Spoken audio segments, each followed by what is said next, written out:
earth do you know when to pick your butternut squash? Well, I figured it out and I'm going to teach you how.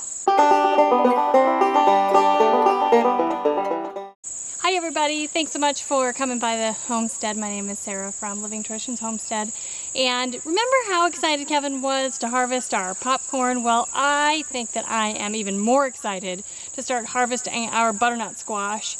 Now, our family absolutely loves butternut squash, and I think the reason why I'm most excited about butternut squash this year is that it saves really well. I can harvest our butternut squash and keep it in a cool place over the winter, and it's going to last us until the spring and maybe even longer, and we can eat it all winter long. Now, we've already harvested some of our butternut squash that came into season early. We had a spot in our compost pile that had some volunteers, and they came up very early and produced some, and so we've harvested, I think, out of there 5 or 6. And earlier, a few weeks ago, we also harvested a few out of this main garden, and we've had them curing and drying in our guest cabin. I think there are 9. I think overall, total, we've harvested 16 so far. We've sold a couple at the farmer's market to a friend, and we have eaten a couple for Samantha's birthday. So, but you know, butternut squash are one of those things, kind of like pumpkins, kind of like watermelons and cantaloupe. It's like, when on earth do you harvest them? How do you know when to harvest them? And there are a couple tricks that I have learned over the years, and I want to share them with you. So let's get started in the garden. So in just one area, I have found several butternut squash to show you.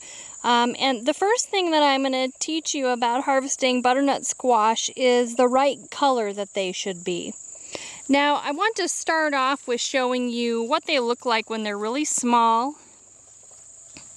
And the color here, you're going to see that green color. It's going to stay that color for quite a long time. It's going to get pretty big and stay that color for a while.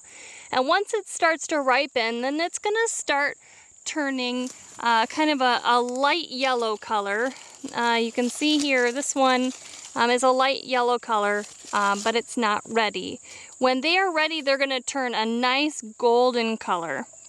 So there are 2 butternut squash side by side right here. Now, this one over here is not ready yet. It's light in color, but this one next to it on the left, it is much darker. It's kind of a golden color. The one on the left is ready to pick. Now, there's another example over here of 2 of them right next to each other. This one, which is large, this one is a nice golden color. This is ready to pick. This one behind this leaf is light colored. That one is not ready to pick. So the first thing that you are going to look at is the color.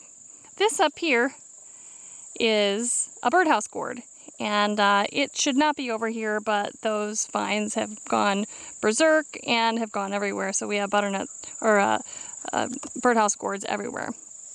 The other thing that you're going to look for is the color of the stem here.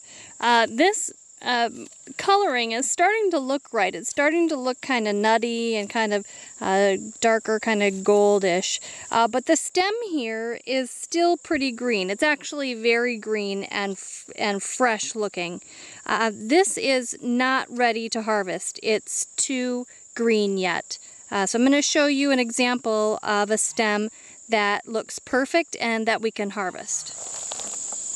This big guy here is ready to harvest. Look at that stem. It is completely brown and dry all the way back to the vine. This guy is ready to be picked. Now, when you cut these from the vine, you want to, as much as possible, cut it from the vine way up here. You don't want to just pop them off here, because that flesh will open there and it will allow bacteria to get in there, and then you'll have to eat this one faster than the rest of them. So you want to keep as much of the stem on here as possible to keep a barrier from bacteria getting into the squash. So this one's ready to pick. And then I wanted to show you an example of one that's kind of in between. This one is not quite ready. You can see that it's starting to turn brown, and this up here is starting to get dry. But because this is still pretty green in there, that means that there's water and nutrients and things going back and forth in here. And you really want to wait until that's completely brown and the entire thing is dry all the way up to the vine here. So I'm going to get picking, and we're going to see how many overall we get for this harvest. So this is what we ended up with for this harvesting time. There are 17 of them here. I'm really pretty happy with that. There were a couple that popped off the vine that were a little bit too young. There were a couple vines that were completely dead, and the fruit on them was still pretty green, like this one here. I'll go ahead and keep this one and see what happens to it, see if it ripens a little bit more. So I'm pretty happy with this. So 17 here, we have 9 in the guest house that are just hanging out there, and I think like 3 or 4 in the house.